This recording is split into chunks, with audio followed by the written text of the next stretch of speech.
नमस्कार, मी प्रियंका शंकनाथ प्रस्तुत सल्ला डॉक्टरांचं या कार्यक्रमात मी आपलं मनपूर्वक स्वागत करते. आत्ता आपण शिवशंकर एजन्सी इथे आहोत आणि या ठिकाणी आत्ता आपल्यासोबत आयुर्वेदिक डॉक्टर आहेत, डॉक्टर अतुल तेलरहांदे सर. तर आजचं आपलं चर्चेचा विषय असणार आहे आम्लपित्त. आम्लपित्त नेमकं काय आहे, त्याचे किती प्रकार आहेत आणि तो कशा पद्धतीने आपल्या शरीरावर परिणाम करतो, या सगळ्या गोष्टी आपण आयुर्वेदिक डॉक्टर अतुल सर आपण त्यांच्याचकडनं जाणून घेऊयात. नमस्कार सर, शंखनाथ प्रस्तुत सल्ला डॉक्टर इस कार्यक्रम में आपका बहुत बहुत स्वागत है. सर, हमारे दर्शकों को आप बताइए कि आम्लपित्त क्या है. देखिए मैम, अम्ल पित्त जैसे वर्ड्स में ही आपको समझ में आता है. हाँ. अम्ल और पित्त जी. तो जैसे आयुर्वेद का डायग्नोसिस है ये व्याधियों में. हाँ. तो उसमें पित्त इस दोष के कारण तैयार हुआ ये व्याधि है. ओके. उसमें पित्त का अम्ल गुण और द्रव गुण बढ़ जाता है, यानी पित्त की सीवियरिटी. इन शॉर्ट अगर हम बोलने जाए तो अपने जो गैस्ट्रिक और डाइजेस्टिव जूसेस हाँ. उनकी सीवियरिटी बढ़ जाती है, उनकी एसिडिटी बढ़ जाती है. ओके. और बाद में उसके कारण अपने को GERD लाइक सिम्टम्स, मतलब gastro oesophageal reflux disease like symptoms, जिसमें हार्ट बर्न होना यानी जलन होना, हाँ. ऊपर की ओर जलन चलना, खट्टे डेकार आना, बच्ची, या फिर कभी कभी पित्त की वॉमिटिंग होना, और कुछ भी खाते समय पेट में जलन, एसिडिटी जिसको शॉर्ट भाषा में बोलते हैं. ये कॉमन प्रेजेंटेशन आजकल के इसमें आपको दिखता है. और इस प्रकार के सिम्टम्स के डिजीज को या व्याधि को हम अम्ल. ओके. तो सर, हमारे दर्शकों को बताइए कि इसके कितने प्रकार होते हैं. जैसे कि आयुर्वेद में उसके 4 प्रकार बोले गए, यानी दोषों के हिसाब से वातज, पित्तज, कफज और त्रिदोष. लेकिन अगर हम मॉडर्न मेडिकल साइंस के हिसाब से देखेंगे तो लक्षणों के हिसाब से, सीवियरिटी के हिसाब से, सीवियर और या फिर एक्यूट और क्रॉनिक, ऐसे दो उसके प्रकार होते हैं. यानी एसिडिटी कई सालों से चल रही है, होती है, गोली लेते हैं तब जाती है, और आगे जाके उसके अल्सर्स बन जाते हैं, सीवियरिटी बढ़ जाती है. और कुछ लोग बहुत ज्यादा एसिडिटी होती है बाद में जाके, तो वो एक्यूट कंडीशन में पहुंच जाता है. वैसे 2 प्रकार उसके मॉडर्न हिसाब से माने जाते हैं. ओके.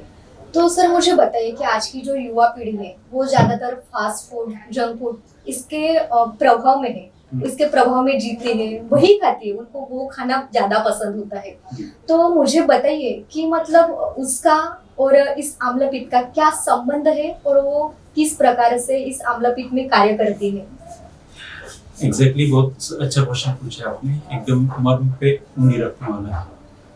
आजकल का जो लाइफस्टाइल है वो मॉडर्न लाइफस्टाइल है, एकदम भागा दौड़ी वाला जी. और लोगों के पास खाने के लिए भी फुर्सत नहीं, समय नहीं है. उसके बाद खाने का फैशन बदल गया है. जंक फूड खाना, स्ट्रीट फूड खाना, कैन फूड खाना, फास्ट फूड खाना, उसके अलावा चाइनीज वगैरह सारी चीजें खाना.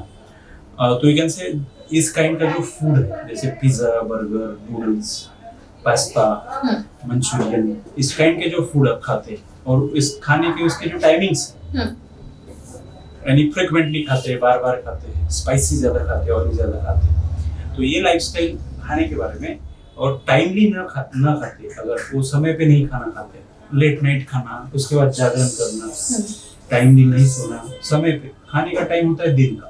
अगर आप जितना लेट रात को खाते हो उतना आपको प्रॉब्लम्स होती है, वो डाइजेस्ट नहीं होता, क्योंकि खाना भूख लगने पे खाया जाता है, और भूख आपको लगती है दिन में. भूख कब लगती है? जब डाइजेस्टिव जूसेस सिक्रेट होते हैं. डाइजेस्टिव जूसेस सिक्रेट होने के बाद वो डाइजेस्ट कर सकता है खाने को, तो उस समय आपको खाना खाना चाहिए. तो खाने का टाइमिंग कौन सा होना चाहिए? डाइजेस्टिव जूसेस सिक्रेट होने का टाइम है सूर्योदय से सूर्यास्त तक. ओके. तो इस दरमियान अगर हम खाना खाते हैं तो वो डाइजेस्ट हो जाएगा. अगर आप इस टाइम को स्किप कर जाते हैं और आप खाना खाते हैं तो डाइजेस्ट नहीं होगा. इसके बाद आप अगर नियमों के हिसाब से नहीं खाते, खाना जो लाइट होना चाहिए, ठीक है, शाम का खाना लाइट होना चाहिए, इस काइंड के जो जंक फूड्स और ऑयली स्पाइसेस फूड अगर आप खाते हैं तो वो प्रॉपर्ली डाइजेस्ट नहीं होंगे, और उसका के कारण से डाइजेस्टिव जूसेस भी बिगड़ जाएंगे, आपके स्टमक का सेटअप बिगड़ जाएगा, और आगे चल के ये एसिडिटी, क्रॉनिक और सीवियर एसिडिटी में कन्वर्ट हो जाएगा. ओके. सर, हमारे दर्शकों को बताइए कि मतलब किस प्रकार का खाना हमारे डेली लाइफ में होना चाहिए. देखिए, खाना खाने के चॉइसेस बहुत सारे, षड रसात्मक आहार होना चाहिए, मधुर, अम्ल, लवण, कड़ू, तीक्त, कषाय, इस प्रकार का खाना होना भी चाहिए. खाने में आपकी लाइकिंग्स के हिसाब से आप खा सकते हैं, बहुत स्पाइसी और ऑयली नहीं खाना चाहिए. मैंने जैसे बताया टाइमली खाना चाहिए। हाँ। दिन का खाना हेवी हो सकता है, रात का खाना सूर्यास्त से पहले अगर खा लेते हैं तो एकदम बेटर है। वो भी लाइट होना चाहिए, जितना लेट खाते हैं प्रॉब्लम हो जाएगा। खाने में आपके पूरे carbohydrates, proteins, fats, minerals, salt सारी चीज कवर होती हो, ऐसे सारे आइटम्स। जैसे हमारा यहाँ का विदर्भ का खाना है, हाँ। दाल चावल रोटी सब्जी, थोड़ा सा सलाद, थोड़ा सा अचार, और अचार ज्यादा नहीं खाते, थोड़ा सा घी, इस काइंड के, या फिर कोई पकवान, ऐसी सारी चीजें अगर होती है तो वो बैलेंस डाइट की कैटेगरी में आते हैं, जिससे आपको सारे मिनरल्स एंड प्रोटीन्स मिल जाते हैं। वो सारी चीजें आपके शरीर के लिए आवश्यक है और आपको खानी चाहिए। ओके। ठीक है, लेकिन जो भी आप खाते हैं वो टाइमली खाएं, सो दैट आपको डाइजेस्ट हो। अगर वो प्रॉपरली डाइजेस्ट हो, प्रमाण में खाएं। खाने का एक नियम है, त्रिविध कोशिकीय न्यास, ओके। यानी आपके स्टमक के आपको 3 भाग करने हैं। आधा भाग यानी टोटल आधा भाग, हाँ। एक हो गया। बाद में जो दूसरा हाफ है उसको 2 हिस्सों में डिवाइड करें। ओके। तो आधा भाग आपका सॉलिड खाना खाए, जो दूसरा आधा बचा है उसको 2 हिस्सों में डिवाइड करें। तो 1/4 दैट शुड बी लिक्विड, जिसमें आपका पीने का पानी भी आ गया और जो लिक्विड डाइट है वो भी आ गया। ओके। और जो 1/4 बचा है वो वैकेंट होना चाहिए, ओके। सो दैट आपका डाइजेशन प्रॉपर। खाना खाने के 15-20 मिनट पहले और खाना खाने के बाद पानी ना पिए, बाकी दिन भर आप पानी पी सकते। ये चीजें आपके डाइजेशन को हेल्प करती है, आपका डाइजेशन अच्छा करती है, जिसके कारण आपको डाइजेस्टिव डिजीजेस है इस काइंड के, अम्लपित्त जैसे प्रॉब्लम्स नहीं होते। आपका खाना आपको हजम हो जाता है, आप लाइट रहते हैं, आपको कोलेस्ट्रॉल फॉर्मेशन नहीं होता है और आपके शरीर में कोई प्रकार के दोष तैयार नहीं होते। ओके। जिसके कारण से ये हेल्दी डाइट और बैलेंस डाइट आपको ओके। आपके शरीर में एब्जॉर्ब। ओके, मतलब जैसे कि आपने बोला कि हेल्दी डाइट और बैलेंस डाइट हमें रेगुलर फॉलो करनी पड़ेगी। Exactly, okay. चाहिए। ओके सर, ज्यादातर युवा पीढ़ी से लेकर महिला हो या पुरुष, मतलब हमारी इस भागदौड़ के जीवन में मानसिक तनाव आते रहते हैं। Exactly. तो मुझे बताइए, ये मानसिक तनाव और ये आम्लपित्त, इसका क्या संबंध है? डेफिनेटली मानसिक तनाव, देखिए आपका अगर आप स्ट्रेस्ड हो, मेंटली डिप्रेस्ड हो, या रात को जाग चुके हो, नींद नहीं हुई है प्रॉपर्ली, हाँ। इसी कंडीशन में डाइजेस्टिव जूसेस ठीक से सीक्रेट भी नहीं होते, हार्मोनोलॉजी बिगड़ जाती है। ओके। और आपका खाने पे मन नहीं लगता, खाना खाए तो भी डाइजेस्ट नहीं होता। ऐसे बहुत सारी चीजें आपको होती है। हाँ। Stress hormones are not any able to digest your. Okay. तो स्ट्रेस्ड कंडीशन में, टेंशन वाली कंडीशंस में डाइजेशन प्रॉपर नहीं होता, ठीक है। और खाना आप रेगुलर टाइमली खा नहीं पाते और खाना आपके शरीर में पचता नहीं। और आप देखोगे कि जब भी स्ट्रेस होते हैं तब आपको एसिडिटी डेफिनेटली होती है उस समय। और digestive usage they do not digest your food properly, that causes वो अम्लपित्त के कारण। ओके। सर मुझे बताइए कि आम्लपित्त ये जो बीमारी है, अम्लपित्त बीमारी यूजुअली लोगों को पहले मिडिल एज में वगैरह होती थी। हाँ। आजकल हम बच्चों में भी वो देखते जी। हैं। यानी हम पहले बच्चों में एंटासिड प्रिस्क्राइब नहीं करते थे, हाँ। लेकिन आजकल बच्चों में भी एंटासिड प्रिस्क्राइब करने का चलन आ गया है। यानी यू कैन सी ये जंक फूड उसका कारण है। हाँ। कि बच्चों को भी टाइमली खाना नहीं खाना। बच्चे पहले 8 बजे सो जाते थे, सुबह स्कूल में जाते थे, दिन भर खेलते थे। हाँ। अभी उल्टा हो गया, बच्चे अभी रात को मोबाइल, 12 बजे हाँ। तक मोबाइल देखते रहते जी, और हाँ। पिज्जा खाने और में ये सारी चीजें खाती जी। है, तो ऑटोमेटिकली अब अम्लपित्त की कोई एज नहीं है। वो अच्छा। Everyone is facing this problem. Okay. तो सर आज का सेशन ही हमारा आयुर्वेद का है, तो हमें बताइए कि आयुर्वेद से इसका ट्रीटमेंट कैसे होता है, मतलब किस प्रकार से आप अपने पेशेंट को हैंडल करते हैं? देखिए, सबसे पहले आयुर्वेद की चिकित्सा का पहला सूत्र है निदान परिवर्जन, यानी जो कारण है उसको हटा दीजिए। जिस कारण से आपको ये प्रॉब्लम हो रही है उसको पहले आप प्रिवेंट कीजिए, प्रिवेंशन। अब आपको डिजीज हो चुका है, अम्लपित्त हो गया, तो उसके लिए डिजीज यानी क्या, तो आपके डाइजेस्टिव जूसेस सही करने पड़ेंगे। पहले तो मैंने आपको निदान परिवर्जन बता दिया, यानी प्रिवेंट। अभी तक हमने जो नियम डिस्कस किए उसको फॉलो करना पड़ेगा, स्टिक करना पड़ेगा, वो पथ्य आपको फॉलो करना। हाँ। अब आता है ट्रीटमेंट वाला। ट्रीटमेंट में आपको डाइजेशन में सबसे इंपॉर्टेंट पार्ट होता है गैस्ट्रिक जूसेस एंड लीवर का इंपॉर्टेंट रोल। अब इस लीवर को करेक्ट करने के लिए, डाइजेस्टिव जूसेस उसके करेक्ट करने के लिए हमको मेडिसिन देनी होगी। तो आयुर्वेदिक मेडिसिन जैसे आपके सामने पड़ा है ये एसिड है, ओके। वो एसिड सिक्रीशंस को सही करेगा। ये दूसरा आपके पास पड़ा है ओसिनी एंटासिड सिरप, ये भी आपके डाइजेस्टिव जूसेस को करेक्ट करेगा। ओके। उसके बाद ये लियोटेक्स आपके सामने पड़ा है, लियोटेक्स कैप्सूल भी पड़ी, ये लीवर के सिक्रीशन को सही करेगा, यानी लीवर की साइड को रिपेयर करेगा। एसिकेयर सिरप और ये आपका ओसिनी सिरप, ये आपके डाइजेस्टिव जूसेस को सही करेगा और आपके डाइजेशन को सही करेगा। यानी जो गड़बड़ी हुई है, हाँ। जो हमने अभी तक कॉजेस डिस्कस किए, जो गड़बड़ी के कारण अम्लपित्त आपको हो रहा है, हाँ। वो सारी चीजों को सही करेंगे ये products. Okay. We treat with this products to अम्लपित्त एंड देन अपने को रिजल्ट आ जाते हैं, पेशेंट को ये प्रॉब्लम होना कम हो जाती है। जैसे अपने नॉर्मल लाइफस्टाइल को फॉलो करना शुरू कर देता है तो वो रिकरेंस उसको नहीं होगा और life long he will enjoy the acidity free life. Okay sir, जैसे कि आजकल की पीढ़ी है जो मतलब डॉक्टर के पास नहीं जाती, पहले मेडिकल में जाती है। Yeah. कोई भी हो, उनको बुखार आए, कुछ भी हो जाए, वो पहले मेडिकल में ही जाती है, वहां से वो लाती है औषध वगैरह और फिर वो लेती है, लेकिन उसके बाद बढ़ भी जाता है या कम भी हो जाता है। तो मुझे बताइए कि वो लेना मतलब कितना हद तक सही है या गलत है, या उसका कोई इससे परिणाम होता है? ठीक है, self medication is always dangerous. जी फार्मेसी वाले के पास जाने के बाद वो तो विक्रेता है, he will always give you some medicine, जी क्योंकि वो उसको तो अपने ग्राहक या फिर अपने कस्टमर्स बनाने हैं। लेकिन कोई भी दवा चिकित्सक की परामर्श अनुसार, सलाह अनुसार, विद मेडिकल डायरेक्शन या मेडिकल एडवाइस के बगैर नहीं लेनी चाहिए, क्योंकि दवा के इफेक्ट, साइड इफेक्ट, कौन सी कंडीशन में किस समय कौन सी दवा को यूज करना चाहिए, हाँ। किस एज में क्या डोज में देना चाहिए, ये डॉक्टर को अच्छे से पता होता है। तो better you go to doctor, pay him fees. Fees देने में क्या प्रॉब्लम, फीस बचाने के लिए आप मेडिकल में चले जाते, डॉक्टर को फीस पे कीजिए और उससे एडवाइस लेके मेडिसिन लीजिए। आप ऐसे मेडिसिन लोगे, सेल्फ मेडिकेशन करोगे तो that may cause any harm to, और वो इररिपेरेबल हार्म भी हो सकता है, आपको प्रॉब्लम हो सकती है। इसलिए better pay him, go to the doctor, take his advice and take the medicine, ज्यादा बेनिफिशियल होता है। जी doctor's advice should be sought before you take any sort of medicine. जी, जैसे कि सर ने बताया कि हमें कुछ भी हो जाए पहले डॉक्टर की सलाह लेनी जरूरी है।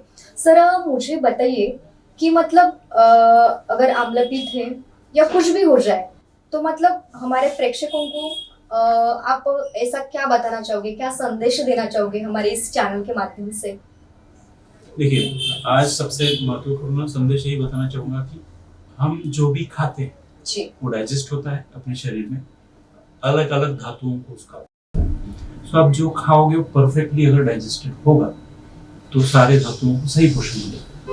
अम्लपित्त जैसे डिजीज लेके चलोगे, वो वैसे ही खाना खाओगे तो जला कुला या अपरिपक्व आहार आपके शरीर में जाएगा, दोषों को और बढ़ाएगा और आपके धातुओं को दूषित करेगा, जिससे आगे जाके कोलेस्ट्रॉल बढ़ना, हार्ट अटैक आना, स्ट्रोक जैसे, लीवर डिजीज, जो भी डिजीजेस है वो सारी चीज यही सुन।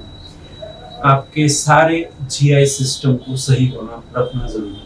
अम्लपित्त यानी जीआई सिस्टम का गड़बड़ हो गया जी तो मूल वही है, सारे रोगों का मूल वही है, आमाशय संयुक्त और पक्वाशय संयुक्त। अम्लपित्त आमाशय में निर्माण होने वाला डिसऑर्डर।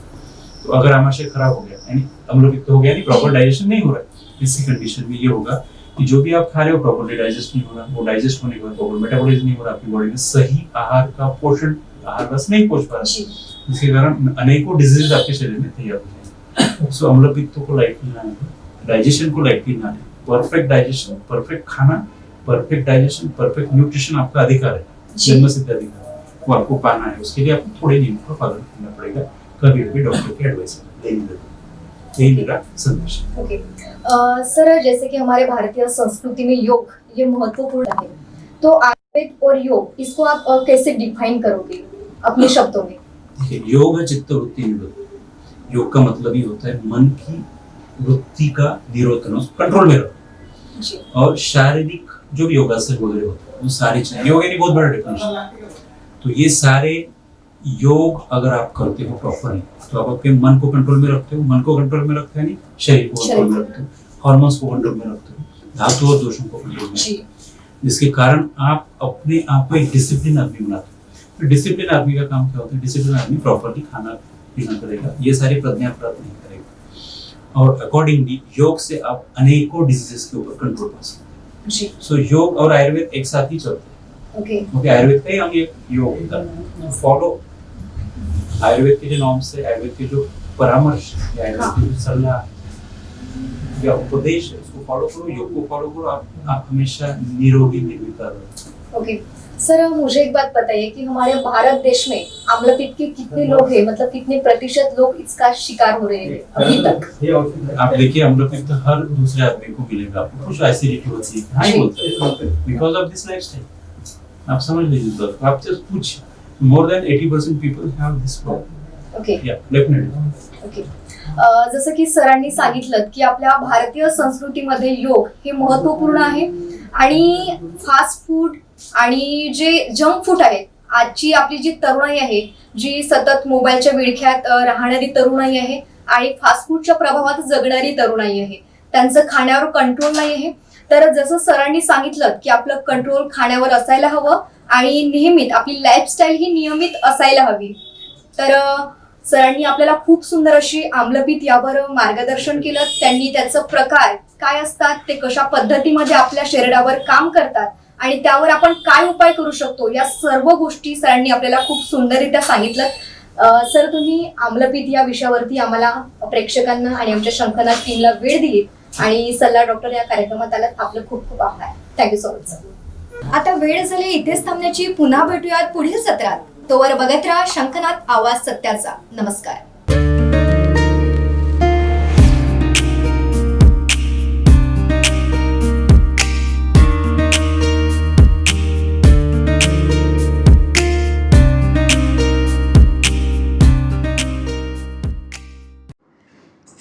वर्षापासून आयुर्वेद सेवेत असलेली शिवशंकर आयुर्वेदिक एजन्सी अनुभवी वैद्य डॉक्टरांद्वारे जटिल किरण रोगांवर विशेषतः आयुर्वेदिक उपचार उपलब्ध आहे. सर्व नावाजलेल्या कंपन्यांची औषधं आणि सर्व प्रकारची जडीबुटी आणि रोगप्रतिकारक शक्ती वाढवण्यासाठीही अनेक प्रकारची औषधं मिळवण्याचे एकमेव विश्वसनीय स्थान. आमच्या इथे सगळ्या प्रतिष्ठित कंपन्यांचे औषधी उपलब्ध आहे. मग वाट कोणाची बघताय? आत्ताच भेट द्या शिवशंकर आयुर्वेदिक क्लिनिक. आमचा पत्ता आहे योग कॉम्प्लेक्स, डॉक्टर मंगला केतकर हॉस्पिटलच्या समोर, महाजन मार्केट जवळ, टेम्पल बाजार रोड, सीताबर्डी, नागपूर. संपर्क साधा 8605 24 50 80. Landline number 0712 25 67 74 7.